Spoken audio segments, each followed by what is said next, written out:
You are listening to the ReRACEables Podcast.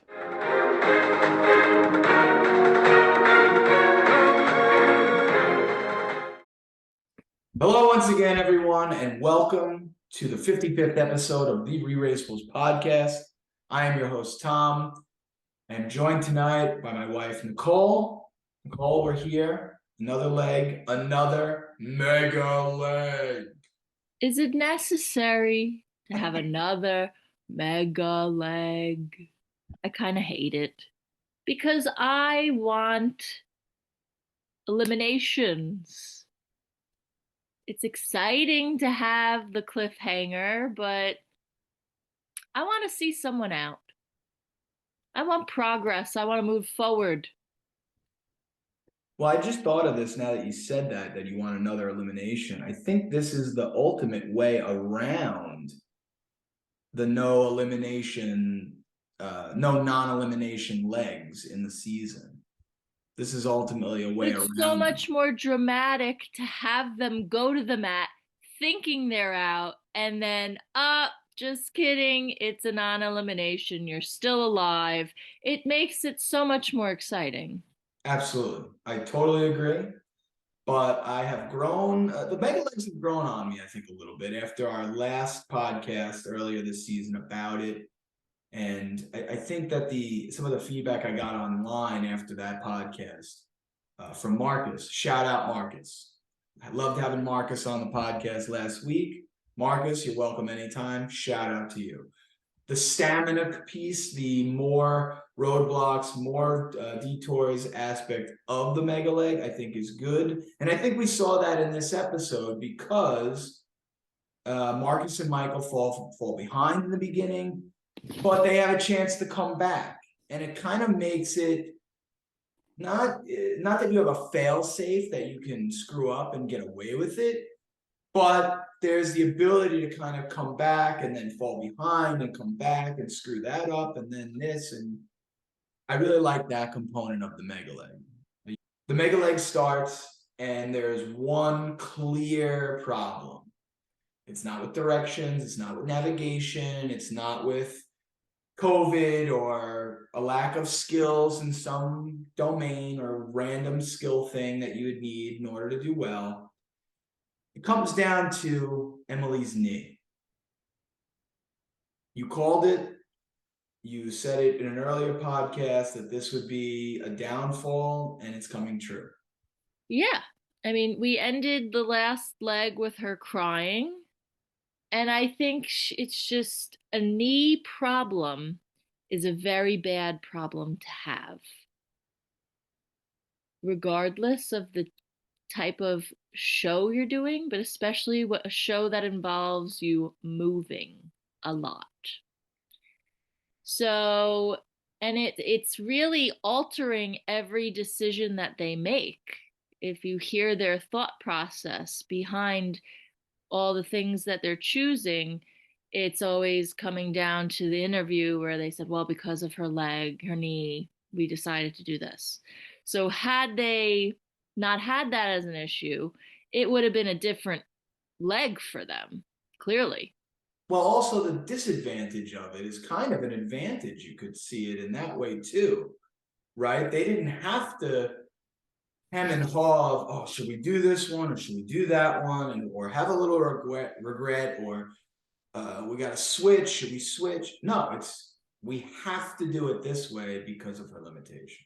So that could be an advantage too. I think it maybe for them it may not be as big of an advantage for maybe another team, but I think it's kind of an advantage. So disadvantage. All right, agree to disagree there. But ultimately, it totally sucks. I think we can agree on that. This is devastating. And Emily's tough. She's shown that she is motivated by the example she wants to set for her daughter. And that's admirable. We love her for that. So they're in Malaga, Spain, and they get to the roadblock. Who will be the master of pieces?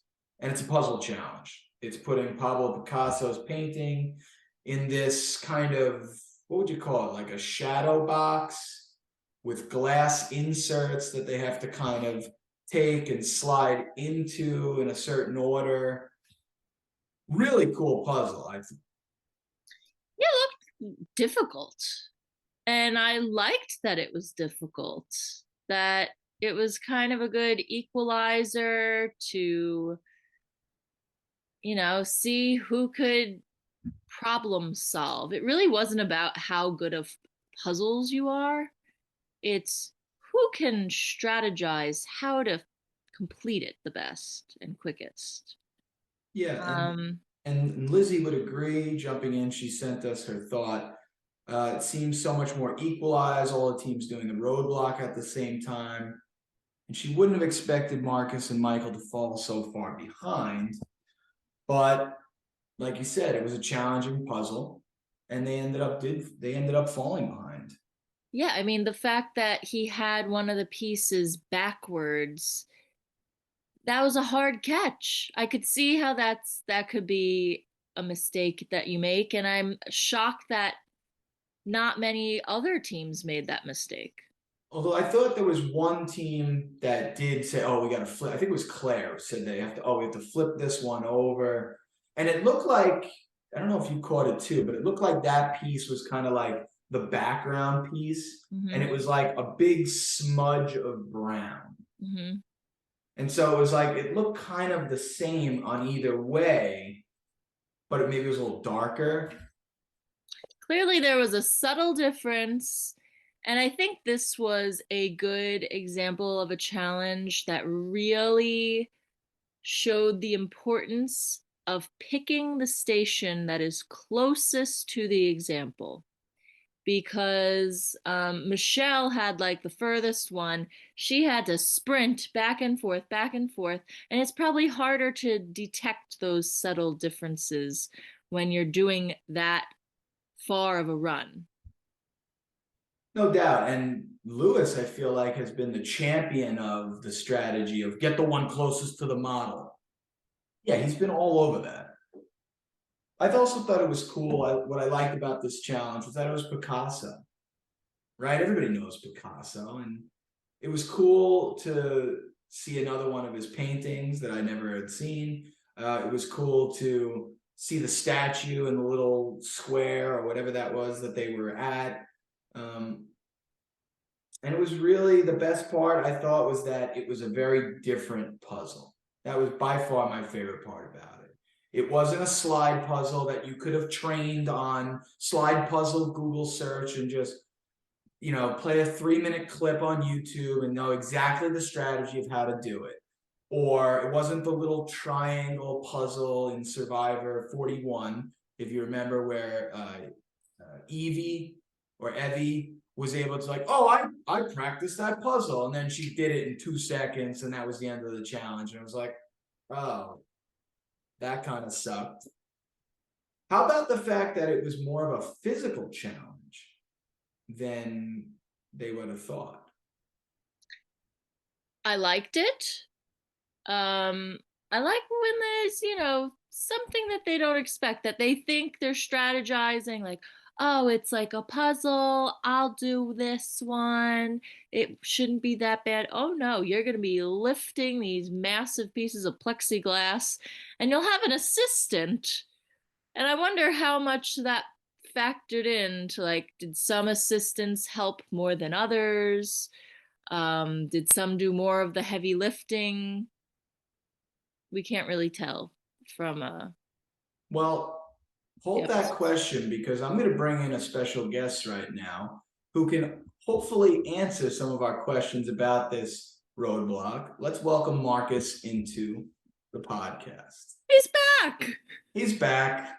I took a Marcus, so shot. glad you're back. Hey, how y'all doing? Good, man. I took a shot. I figured I gave this guy no prior notice. But we were just talking about the roadblock. We got Marcus here. We're talking about the different pieces of this challenge. You got a gigantic puzzle with heavy sliding pieces, subtle differences. You're running to and from the model.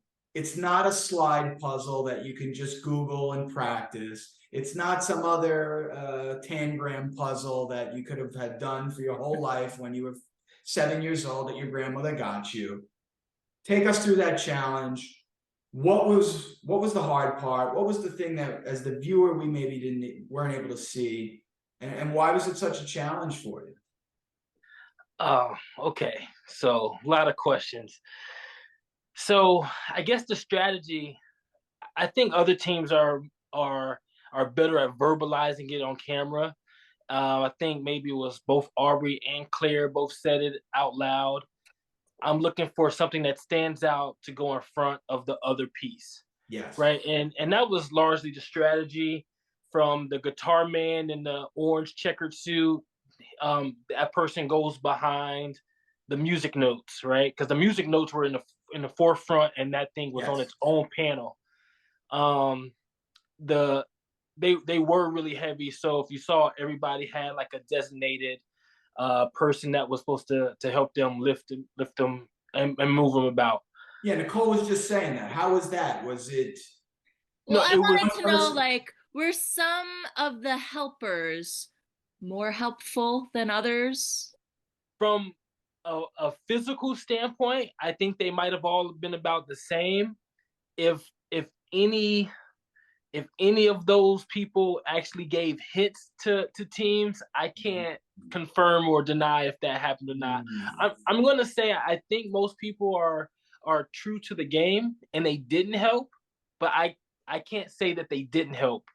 And then as far as my own struggle, and so it's kind of a double-edged sword, right? Because what I'm gonna say is gonna sound really crazy. At the beginning, I actually thought it was really easy. Okay. And so confidence, love it. And I went back and I built it from rear to front, just like I end up saying in the episode. I took them all apart. And I guess I was so confident in it that after maybe the third no, I lost confidence because I went into it thinking like, I think I really see what's going on. So for him to be telling me no, like, I don't know what I'm missing. Long story short, the rear panel, I picked that one first because if you saw, all of the glasses were clear and that one had the shade. And that was because the back side of that panel was like all white. So it was like the thing that puts the painting into view, right? So it blocked out the rear, right? Yes. So the near fatal mistake that I made was I saw that was the rear panel, and I didn't look at anything else. I just knew that this panel goes in the back. And anytime I got a no, you saw it. It repeatedly said back panel, back panel, back panel. So what I did was I took out the first 3 or 4, I looked at them, and then I put them all back in the way I thought they should go. And it wasn't until everybody left where I was like, maybe I should look at all the panels. And I saw that it was actually upside down. So the hardest part was kind of getting out of your own way then? Yeah, it was me. I guess there was maybe a little bit of tunnel vision for myself. Yeah. I think that's probably the best way to categorize it. And I guess, like I said, like, I knew that was the rear panel. Not once in that whole time did I think maybe the rear panel's upside down. I just knew it was the back panel. The other 5 had the actual paintings on them, minus like you kind of seen the shadow there at the end, and it had like actually the eyes that go inside the one guitar player's mask. And so I didn't look at any of that the very first time. I was like, this is the rear panel and I'm building. And maybe it was a couple of things, tunnel vision, and probably to start off, I think I was probably impatient, and I was like, I just want to get it done fast and leave everybody. And it worked against me. Interesting. Yeah, we like this challenge. We love this puzzle for so many reasons, and it was, especially for me, the fact that it seemed like something that you really can't practice or anticipate because of some subtle difference or some so easy to overlook piece of it that trips you up. So how much time, because it's always hard for us to gauge the time frame of everything. So between the time you get there and the time you leave, or maybe how much time did you lose from the struggle you had there? I think we left. Michael was keeping time. I think he said we're about an hour and a half after. Who left first? Derek and Claire? Yes. I think we're an hour and a half after Derek and Claire, and we're around 40 to 50 minutes behind Emily and Molly. Wow. That's significant.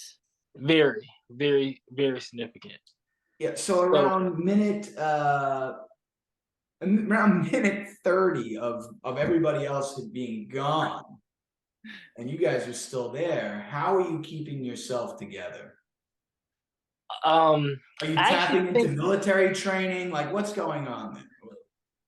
So I didn't show this. I went over and I think I sat by Michael for maybe like a minute, maybe it was my less, 30, 60 seconds. I sat by Michael and I was like, I can't tell you what I'm doing wrong. I really don't see what I'm doing wrong.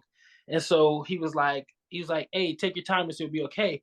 I actually said, like, at that point in time, I was like, I think I just lost us $1 million. Oh, and my gosh. and so he was like, hey, whatever you're doing, because I don't know if I don't think he knew, but we tried to stay true to, you can't help your teammate doing a roadblock, right? So I think he said something to the effect of like, hey, whatever you're doing, just do something different, or just do something. I'm like, what do you mean? So I was like, okay. So it was shortly after that, like, I was like, okay, I don't know what I missed. So yeah, let's just start from scratch. And as I'm removing all the pieces front to back, I you see on the camera, that was kind of like no edit. I'm removing the last pieces there, and I look at it, I was like, well, damn, it was that piece all along. So, Wow. I mean, we did know from hearing other people read the clue that we were going to get on. Well, actually, we knew before the leg that we were going to be on bikes, because we had to get a safety brief about riding bikes in the city. And so the thought was, in terms of trying to stay poised and keep my composure, and Michael even said it was like, Emily is struggling with a leg injury, and we have to be on bikes for an undetermined amount of time. And so if I can just get it done sooner than later, right, even after my 40 minutes of being behind, if we can make up time on the bikes, then. And so that part doesn't show because it was over 5 kilometers. Like, we were riding for about 1 kilometer or 2 before we stopped and asked, how far is it? And we didn't take a wrong turn. So she was like, it's about 5 more kilometers that way. So everybody had to make this trip. And so we're like, we just have to do this trip faster than everybody else did.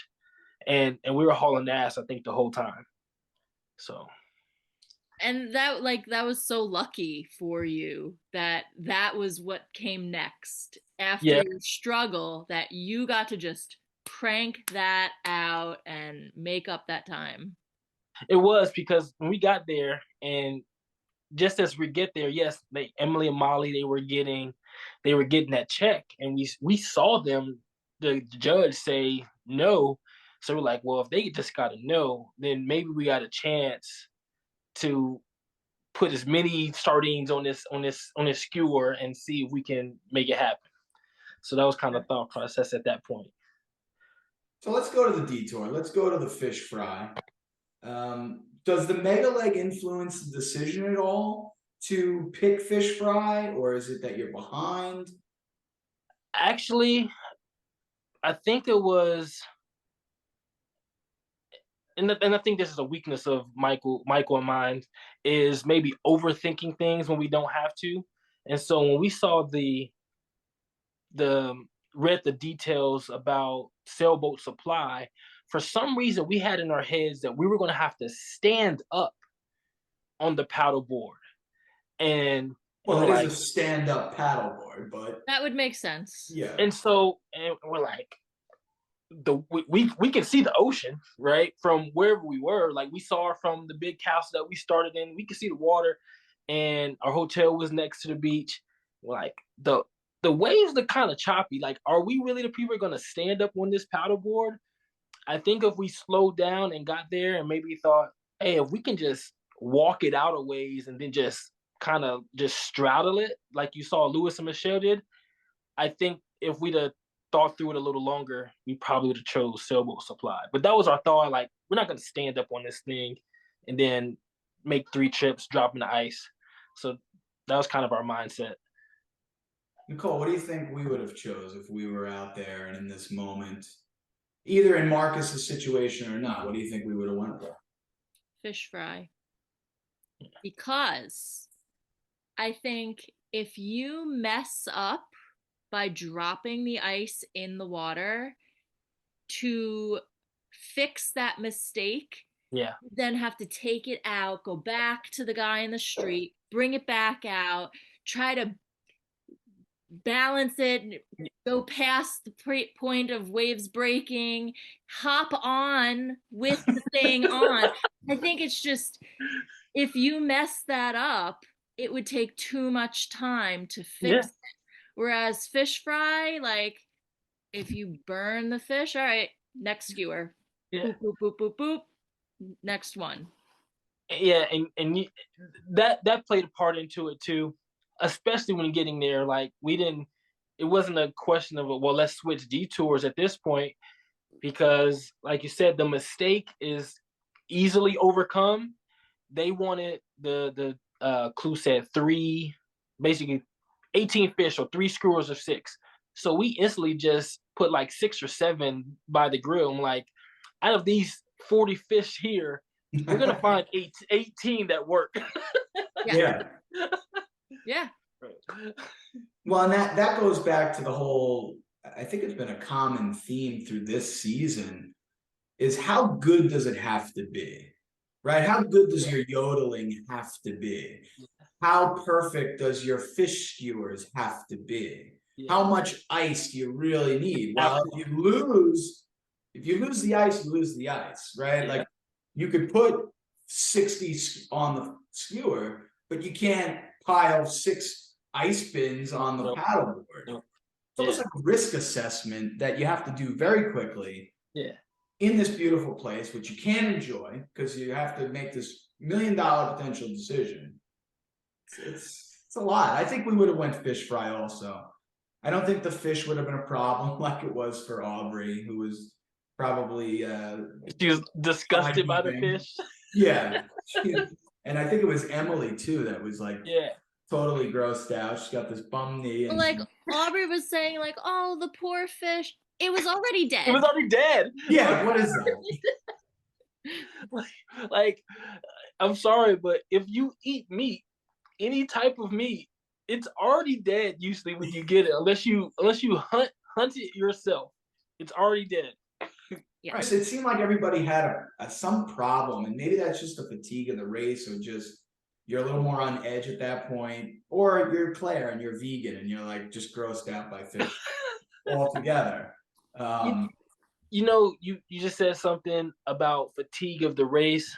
I don't know about other teams. Michael and I were averaging like 3 or 4 hours of sleep a night. And I don't know if that played a factor in us in any way. I'm not sure if it was the same for other teams, but we weren't sleeping at all. And so we would stay up all night watching Storage Wars in various languages. And is that because there's just so much adrenaline that you can't go to sleep? I think that's part of it. And on a daily basis, like outside of the day you race, because they were usually around 3 days or so between a leg of the race. Sometimes there was never a back-to-back day. So 2 days, 3 days, maybe one time there was 4. And so you have this adrenaline. I can't wait to race. I can't wait to race. But then you just sitting in a hotel doing nothing actually. So I mean, Michael and I, we do some workout in the room, push-ups, sit-ups, whatever. But it wasn't expending energy though. Yeah, I'd imagine it's probably very difficult to relax, to get a good night's sleep, to not be in race brain, just playing out any and all scenarios that could possibly, no matter how far-fetched they are, thing you think is probably like, okay, this might help us. Oh, let's go back over the capitals again and the flags, whatever. Right? I mean, what else you gotta do? Absolutely. I'm sure there was a ton of that going on. What Michael and I did was, so we took notes every leg of the race, and so repeatedly. So what did we see? Right, we'd run down all the countries we're in, the capitals of those countries, who was at the pit stop. You got the six bearded man in Germany with his hat on, with the angel piece from the princess in Austria, right? We were in Lederhosen. Like, we ran through the whole thing constantly. Does that come from watching previous seasons? Like Kim and Penn last season had that. Kim was the MVP in that sense for her note taking and all that. Does that come from that, or is that just you guys? I think it's a combination. I know it's something I do. I think Michael was very attentive in that way, but I think it's coming from the race because all the teams were doing it. When we were at the castle in the Dordogne region in France, while everybody was rappelling, I think all the teams that were present had their notepad out. We were drawing a sketch of the guy right there. We were drawing sketches of the dude that blew the horn that we left the castle or the pit start from. So I think everybody was kind of finding time to take notes. And so if we took them, then we wanted to study it as well. Do they give you that supply of a notepad? Is that they're doing, or that's on you? No, that was on us to bring, and there was probably minimal preparation for the race between Michael and I, and that's more or less because of what we were doing prior to going, like from a work standpoint. Mm-hmm. And so you hear people ask questions like, what did you do to prepare for the race? And so the few things Michael and I talked about was, hey, we're going to run everywhere. We're going to take notes. If we didn't know about the no U-turns till we got there, and we said, if we have a U-turn, we're going to save it to towards the end. Mm-hmm. And we're not going to become enemies of anyone until the end. So that was our preparation. All right, we're going to pause there. We'll be right back on the ReRACEables Podcast. Welcome back to the ReRACEables Podcast. We're joined by our very special guest, Marcus from season 34. I want to stay on the Detour for a second. Derek saves Aubrey and David, right? They're saves is a loose term. That's what they said on the show, on the edit. But it seemed like Derek and Claire had just kind of finished the roadblock, and really Derek finished it. Claire didn't have much to do with any of it. She salted. She salted a little bit, but it seemed like Aubrey and David are really struggling. And this is a common question that comes up, but is this the right time to save somebody and keep an ally? Or is this the time, final five, to kind of see you later and then make sure you're in the front? What do you think? At the risk of sounding cocky, and I don't mean it to be that way, I think for Derek, I think it was the right time because we weren't there yet, Michael and I. Right. And I think the thought process was, not I think, I know, and I know because of hearsay, because there are conversations that people shared with the twins who shared with us that teams were going to do whatever they could so that Michael and I, they would keep teams in front of Michael and I. And so because the twins shared that with us, I'm certain that that was the thought process. If we get everybody out of this detour before the brothers get there, then that's a win. Mm. And Nicole, typically we have this constant question of when to break alliances, when to make alliances, not knowing any of the specifics, and we appreciate obviously hearing that. That's the good stuff. But Yeah. do you think like that's the right time? Is it too early? Is it too late? Is it just right to make that move? I think it was a good move on their part, to be honest. I think they were in a sweet spot where they were like in the middle. And again, it's just the name of the game is don't come in last. And so they knew they weren't going to be the ones to come in last. Although it is mega leg, you never know what could happen second half. This is true. I think, generally speaking, it was a pretty good move. And if I saw Mike and Marcus as a threat, then hey, that's a good move. Yeah, I would have been targeting their ass the whole time. Derek would probably never admit this, but Derek is very calculated, and I'm sure part of the rationale is, well, the brothers aren't here, but they won a couple of legs. The twins have won before. Lewis and Michelle have won a couple of legs. Aubrey and David at this time have not won a leg and have been near the rear for more times than not. So right. They're not a threat. Yes. So I keep them, and then they might self-destruct on their own. Right. I think also on a mega leg, there's a lot of time, or there's more time. And this is still the beginning. This is the first detour. So keep an ally, and then if this was the second detour, I think they might have been a different. And they were either if it was the second detour or if they were at the back of the pack, I think you would have seen a different. No, that's a good point. It was the first half. That's a very good point. Now, one last fun thing before we leave the detour. We did get the sailboat supply done by Lewis and Michelle, which kind of played into their personality, I think. They love the water. They're from Miami. They mentioned that on the episode. Somehow they thought to practice stand-up paddleboarding. That blew my mind. I mean, we have a stand-up paddleboard, Nicole, that we only really How many times have we used it, Tom? Yeah, if you count documenting our power rankings on the ReRACEables podcast, a hell of a lot. But other than that, because I use it as a whiteboard essentially. Marcus. But, teachers during COVID had to get creative. Yeah. Really? The paddleboard became the whiteboard. Really? Yeah. So if anybody out there has one, it's a great use for it. Can you guys rank for me what you enjoyed out of the sailboat supply detour, from most enjoyable to just whatever, and from first to third, between the captain on the boat? That you know what I'm talking about? That guy was he looked fun. Seeing the water, right? Because the fish was fine, and I liked the boat grill thing, and that was cool. But it was nice to get on the water. Yeah. And then just seeing Lewis and Michelle's personalities come out and speaking Spanish in Spain, like there was definitely something that came alive out of that.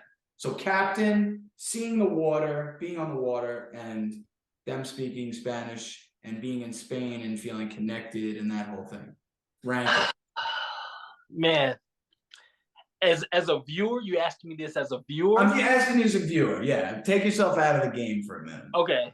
If you're asking me as a viewer, then it probably goes Lewis and Michelle, personality, captain, then the water. Nicole? If I answered it as I'm in the game. Yeah. So when we were leaving France, I think we got to the airport and then they announced, we're going to Spain. At this point in time, multiple teams were kind of upset that the planned tasks that we had throughout the race. So we have 3 professional dance teams. We got multiple dances throughout the race, and that might have been the only thing, but it was always something that seemed to play directly to somebody's favor. So then it was like, we're going to Spain, and I have 2 Spanish speaking teams also the dancing teams. And so Michael and I were like pretty, and I don't think we were the only ones, but we were pretty annoyed that we were going to Spain. We're like, if we're staying in Europe, like send us to Denmark, send us to right. right? Send us to Finland, or give us something else. Right. And so from being a teammate, like, of course they're speaking Spanish. Lewis's family's from Spain. Of course they're speaking Spanish. So as a competitor, I'm like, why the hell are we here? That's amazing. Yeah, I didn't anticipate that question having anything near that answer, but that's amazing. Like, it makes sense. That is an advantage for them. There is, even if it's just that, and I think the best thing was their personalities coming out. And just, I love when somebody else does the other part of the detour. Yeah. And it totally added to the episode. But I did love that captain. That guy. I love the captain. Almost as much as I liked the art expert. Yes. Oh, yes. The suspense of every time he went with the sideways, yes, and then the thumbs down. I was like, bro, give me a hint. Like, I don't know where do they find these guys, Marcus? Like, where do they find the captain on the boat? The artist Roman emperors thumbs downing to you guys, like, where do they find these people?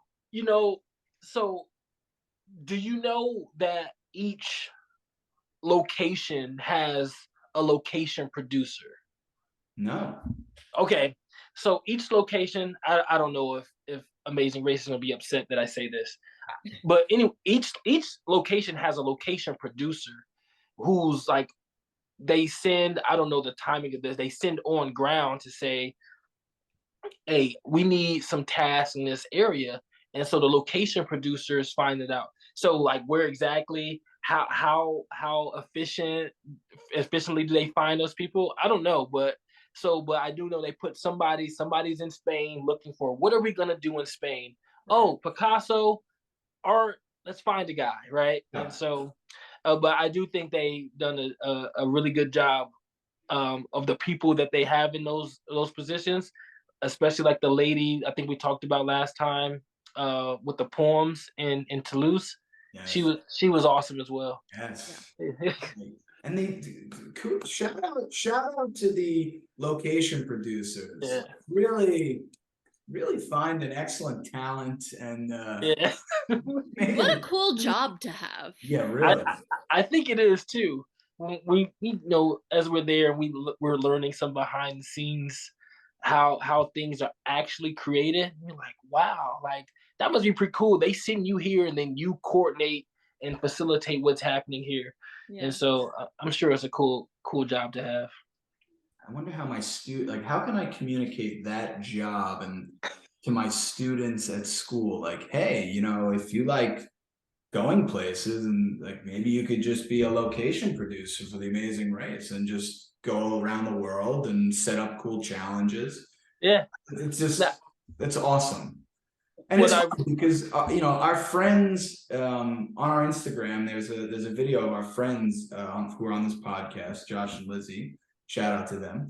They made us this incredible wedding gift where they had all the clues, and they set up this whole mock Amazing Race leg for us. And it was amazing. And they did that for us. Obviously, it was really so generous and thoughtful. But what was fun too is like to talk about planning that and all that went into that. And that was locally on Long Island, like not in a foreign country with COVID going on. And who knows how do you make sure nobody steals a clue, or how do you get all these people there, and you get these gigantic shadow puzzle things there. And I have a question. Right. When the bikes are all out there, are they different sizes? Because I could imagine if I just run up and pick a bike that was like sized for you, I would have a very hard time working that bike. No, how did that work? It was all the same bike, but the seat was adjustable, and Okay. so I think the handlebars. I can't recall if the handlebars were adjustable as well, but the seat was adjustable. So, Michael, you scoot yours way down. I'll I'll lift mine up, and then we'll take off. So this question, we'll finish up here, and this is Okay. going to be for Nicole because you can't answer this one, Marcus, All but maybe you can in some way. But Emily and Molly are at the Detour, the fish fry. It looks like, from what we can tell, they're kind of finishing up. Marcus and Mike will come in. Emily and Molly, what do they do, Nicole? Do they help these guys at that point? This kind of goes back to our Derek and Claire saving Aubrey and David. What is Emily and Molly's Is the role question, should they help them, or do I think they will? Should they? No. We're cutthroat. Come on, don't come in last. Yeah. They are near the end, and they are trailed by these powerhouse threats here. Yeah. Yeah. Come on. And then they're like 1.5 people because of Emily's knee, right? Yeah, so they definitely have to not help you guys. How bad was Emily's knee, Marcus? How much can you tell us about where she was at this point? Because it looks like she's in really bad shape, and it's definitely affecting them dramatically. I'm trying to recall the progression. I think I might be wrong on the timing, but I think when we were in Toulouse at the airport leaving to go to Spain, we were rolling her around in a wheelchair. Wow. So, yeah, she's not. It was either she's not. No. Well. She's yeah. not. So it wasn't a great situation, and so, you know, big props to her because it was race day. She toughed it out. So, shout out to Emily. Yep. Good for you. Incredible story to begin with. Been loving following their story and the evolution of it through this race, each leg. And I think she, even at this point, no matter what's going to happen in the mega leg, she's definitely accomplished her goal of being an inspiration to her daughter. No, 100% is, and you know, not just, I don't think just to her daughter. I think to just anybody who's watching the show. She was an inspiration to, I think, the cast as we are watching her go through this, because right, we want to compete, we want to stay in a race, we want to win, and so on that end, it's like, sorry, Emily, Molly, if you have to go, you have to go, but on the other side of that, it's like, wow, she is really going after this, and she's not going to let whatever this injury is stop her. So nothing but respect for Emily and the both of them. Yeah, and as the viewers, you know, Nicole and I, or Josh, or Lizzie, or Jeremy, anybody on the podcast, we always kind of talk about, as much as you're trying to compete, like you said, there is that point where it's like, this is for $1 million. Like, this is she wants to inspire. I know she does, but you want to win. Like, there's a lot, the stakes couldn't be larger. So you're gonna not only inspire people, you gotta push it to the limit, and she did, and it's awesome. And I think it's been a really nice piece to this whole season, is just kind of, again, seeing their story, and even something like the knee problem. It's so relatable, and I think that it's really added to the season to make it that much more compelling and that much more that you can root for them. Yeah.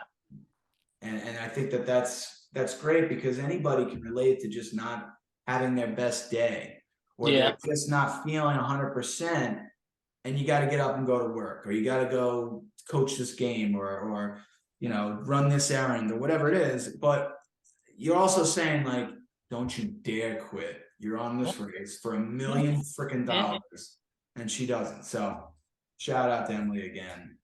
Marcus, thank you for being on. We appreciate you on the ReRACEables again. No problem. Parting words. Didn't mean to put you on the spot. No, you know, I look forward to you guys seeing next week's episode. Thanks for having me on. I'll talk to you guys soon. Yeah. Thank you, Hope to have you on Marcus. again soon. Thank All you, right. Marcus. All right, see you guys later. Let's end here with just us, because he can't really talk about this piece of it, and we don't want to ever put him in a compromised position. There's no way I'm helping them, by the way. No. There's no way. There's absolutely no way. But this is my last question. Here we go. So, prediction time. The Mega Leg, we get the to be continued. We see that at this point, we're left with Marcus and Michael caught up to Emily and Molly. Others seem to be far ahead. And from what Marcus said, there's like 40 minutes somewhere in there that, like, it's not just like 2 seconds or 10 minutes. Like, there's real chunks of time that they had to make up just to even get back to that point to meeting them at the Detour. And then we have Emily's knee. So what happens, Nicole? What do you think? I think going forward in the Mega Leg with the next half, that will be their downfall. They're not going to be able to keep up. She's going to be in too much pain. It's going to put pressure on her to want to keep going, but the sister to feel guilty that she feels bad. And I think it's where they crumble. Yeah, I have to agree. I want to disagree for the sake of the podcast and debate and all that, but like, when you're right, you're right. Yeah, it's just, not to read the tea leaves of what Marcus said, but I mean, she's clearly in really bad shape. And it doesn't look like they were able to really hold much of a lead. And it seemed like Marcus and Michael really caught up enough. And Michael, I think, teased it with like, hey, if it comes down to a race, which we always want to have happen, by the way, Amazing Race, if you're listening. Like, we always want it to be a sprint, like in season 2, to the end, to the finish line. I like the bike component here. I like that they were able to use their athleticism.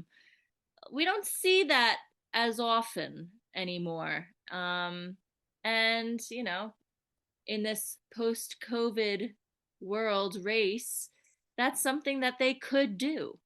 And I liked it. I like to see, you know, someone like Derek is, like, for whatever reason, traumatized by a bike. And so that was difficult for him. Yeah, what's up with that, something Derek? that, like, unexpected. And yet Michael and Marcus can use it to just be powerhouses and motor through to make up time. So it was a nice little different factor there. Going back, prediction time. We're both on Emily and Molly. Amazing story, amazing race so far. But just that physical knee problem will eventually catch up to them. It would also help my rankings. So no eliminations at this point, because it's a Mega Leg. So that will have to wait. But as we stand now, I'm in first place with a low score of 29.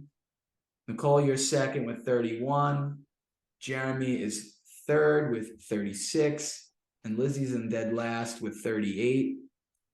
And the three of you have Emily and Molly at 12th, 12th, and 11th. I have them at 8th. And we weren't really big believers in Emily and Molly, but them going out would be a big boost to all of you. Kind of rooting hard for Emily and Molly, because my power rankings, I have Marcus and Michael at number 12. So I would love to see them go out for that reason. But we will see. The Mega Leg will continue next week. The ReRACEables Podcast will continue next week. We hope to have on our regular crew and maybe some other special guests. But until then, thank you, Nicole, for joining me tonight. Thank you again to Marcus for coming on short notice and joining us on the ReRACEables Podcast. We'll be back next week to finish out Mega Leg number 2.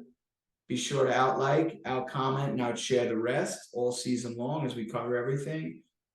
Follow us on Instagram Make sure you subscribe to the YouTube channel, and we'll see you next week. Thanks for your support. The blog has spoken.